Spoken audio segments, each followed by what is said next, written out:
President, in addition, since I have two separate statements, I ask that these two statements appear separately in the congressional record.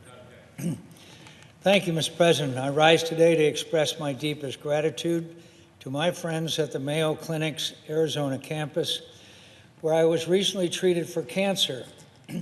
This is not my first obligation to the Arizona branch of this landmark medical institution, which is a synonym for medical excellence for more than 100 years. I received outstanding care for a prior unrelated tumor in the year 2000. But in July of this year, I found myself at Mayo once again.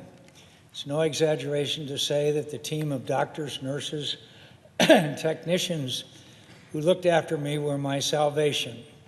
They located and removed a brain tumor, glioblastoma, that threatened my life. I will always be indebted for their timely and skillful intervention, and for the outstanding support provided to my family by the entire Mayo community. Their professionalism is unmatched, as is their compassion. Thanks to my physicians, I was able to return to the Senate after only 10 days of recuperation. Following my surgery, I received radiation and chemotherapy at Mayo in one of the most modern facilities in the world. And I mention this to draw attention to Mayo's renown as a center of excellence, not only in the treatment of cancer, but in virtually every field of medicine. A nonprofit institution, Mayo has large hospitals in Rochester, Minnesota, Phoenix, and Jacksonville, Florida, which employ almost 50,000 people.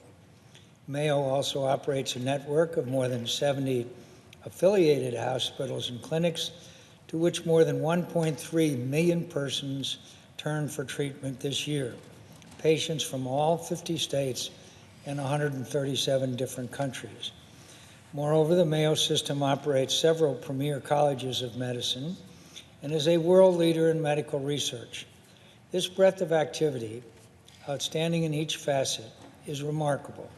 It is no exaggeration to claim that the Mayo Clinic is central to the astonishing success of American medicine.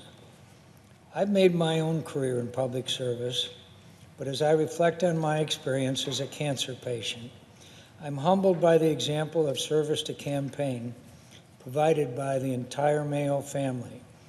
I am and always remain deeply grateful to everyone involved in my care. Mr. President, I now would like to have the second aspect of my appearance recognized. Mr. President, I come to the floor today to recognize a remarkable group of physicians, people to whom I and many others owe a profound debt. I refer to the team that has led my treatment at the National Cancer Institute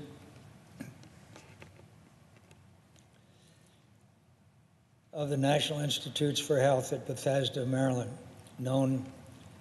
Every year, cancer claims the lives of hundreds of thousands of Americans and millions of others across the globe. It is a relentless and complex disease. It comes in many forms that demand varied and specialized treatment. There are many centers of excellence in the struggle against cancer, but NCI plays a special role.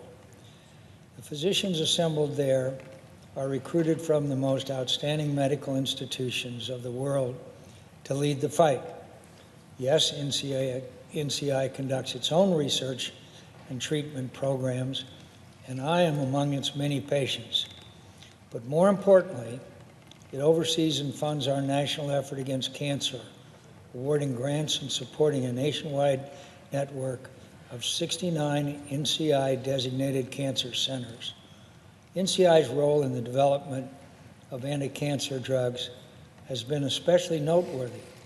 Roughly 2/3 of cancer medications approved by the FDA have emerged from NCI-sponsored trials. Despite the special tenacity of this disease, we've made enormous strides to To the lives of cancer patients, NCI has added decades where once there were only years, and years where once there were only months. They're closing in on the enemy in all its forms, giving hope to millions of families and offering a real prospect of someday comprehensively eliminating this dreaded illness. NCI is a large and expert team of scientists, doctors, nurses, technicians, and administrators, and all of them deserve our thanks. I'd like to single out for special mention a few who have won my particular gratitude and that of my family, but NCI has requested that I not do so. Instead, I will say this. All too often in American culture, we associate heroism with physical manifestations of courage. The toughness of the athlete, the daring of the soldier or sailor. My friends, we would do well to remind ourselves of and teach our children the more patient forms of bravery exemplified by our doctors and nurses and research scientists who wage the war against cancer day after day, year after year. Through their tireless effort, the physicians and researchers of NCI remind us of the heroes of the medical art, showing it to be, as Samuel Johnson called it, quote, the greatest benefit to mankind. It has certainly been a great benefit to me, and I am deeply, deeply grateful.